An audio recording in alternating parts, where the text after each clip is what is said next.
What's up everyone, welcome back to the channel. Today we're going to start looking at the Eurofighter competition car again. As the season is fast approaching, we're starting to hear some positive news about when we're going to be able to get back on track and championships getting back to life. So the clock is starting to tick, so a lot of the parts have arrived that we're going to be fitting to this car. So I'm going to chat about quickly what we're going to do, what we're going to be changing, and have a look at the parts. So looking at the manifold, this is the newest manifold from the guys at G Garage in Poland. It's a really nice setup, replicating what we use on the S15s and Formula Drift. So it's gonna sound absolutely sick. I can't wait to have the car sounding very similar to the S15s, because it's probably my favorite sounding 2JZs out there.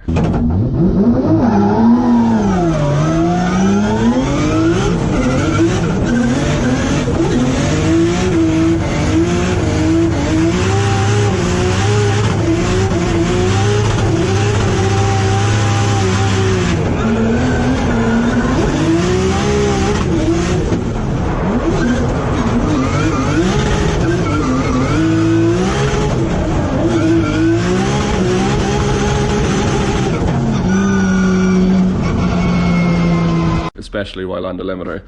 One of my favorite parts about this is the 6-cylinder merge collector. There's no welding involved, it's a complete solid unit. Just weld your runners to the collector itself, and there's no welding in between any of here, so it's not going to be prone to cracking like you would see on a lot of manifolds that are fabricated to the actual flange. Moving on to the turbos, here we got our 2019 Borg Warner EFR 9180, and we're moving to 9274 for this year. You can see the difference in the exhaust wheels. There's quite a big difference. This one is a little bit smaller, that's a lot bigger. We're just going to try to get a bit more low down power, get the car singing a bit lower, and it's also a lot lighter because this is alloy. So the center of the turbo is actually alloy versus the cast iron and this older unit. Really very reliable unit. We're just going to try this out, see if we can make similar power figures and get a bit more response, as well as losing some weight. Nice change we're making to the rear is Radium have just released their newest item, still running the FCST drop-in tank unit, and this is their brand new 6-gallon tank, so a lot smaller than the 10-gallon that we're previously using. So we're going to be losing some weight, and we're also moving the location from the rear where the 10-gallon unit used to sit. We're moving it to behind the passenger seat where the current dry sump tank unit is. So we're going to be sinking it into the floor here, cutting this out, and firewalling where the tank is now going to sit.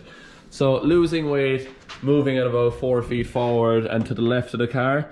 In a minute we're going to put the car on the scales, weigh the car as it currently is, and speak about what we're going to be targeting to reach for the 2020 season. So moving on to the engine, we're building a totally new engine for this year.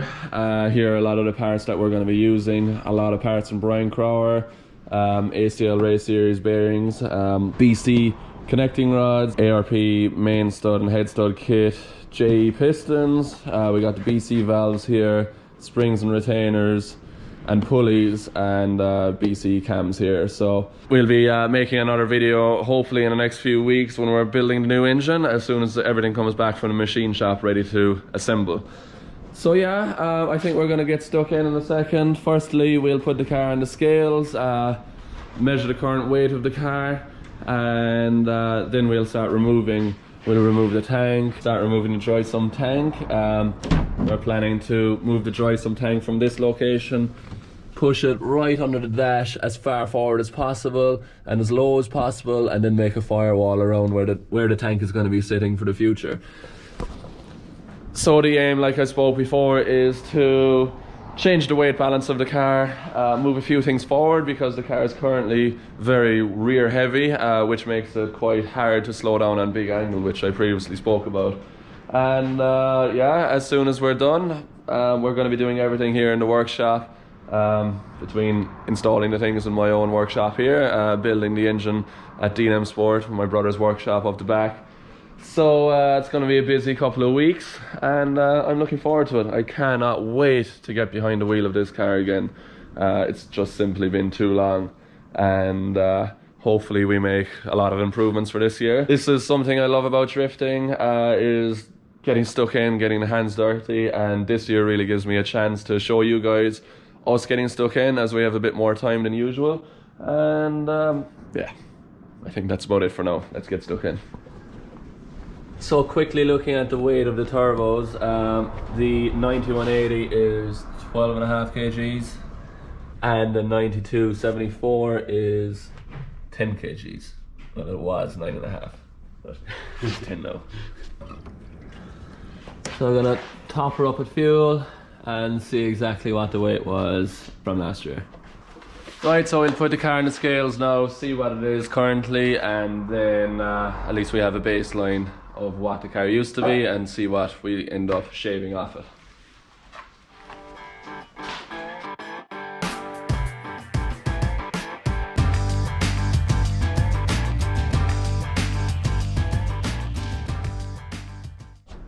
Right, so sitting in the car is on the scales, and our overall weight is 1370 kilos.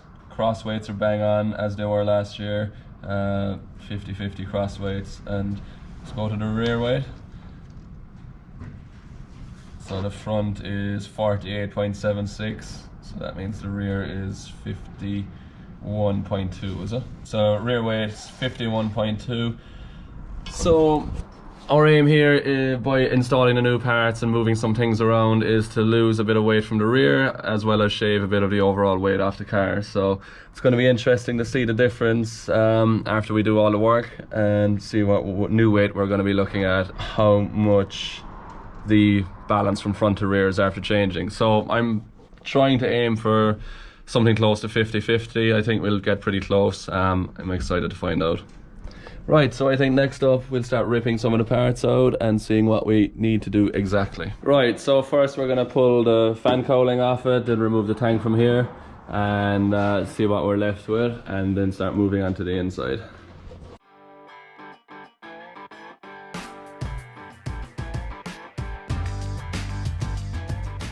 Pulling the seat out.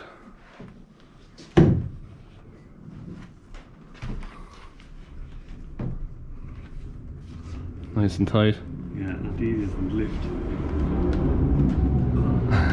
Take that. Alright.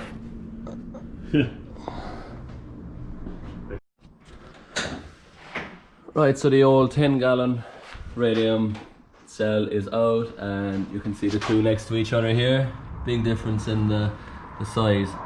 This one is a lot lower and overall more square shape versus the deeper rectangular 10-gallon.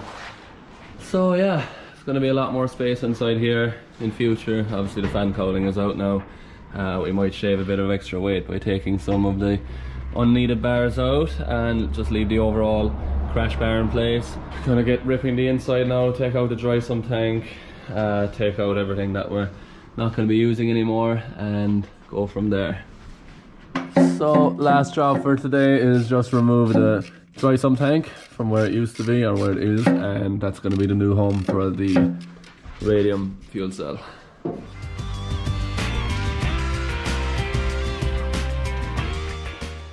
Right, so we have the dry sump tank removed. We just have to move around some of the lines, take out these. We're not going to be running the oil cooler in the rear here anymore. It just sits above the radiator there. And we're going to be removing the oil lines that ran under the car, because the dry sump tank is going to be up here now.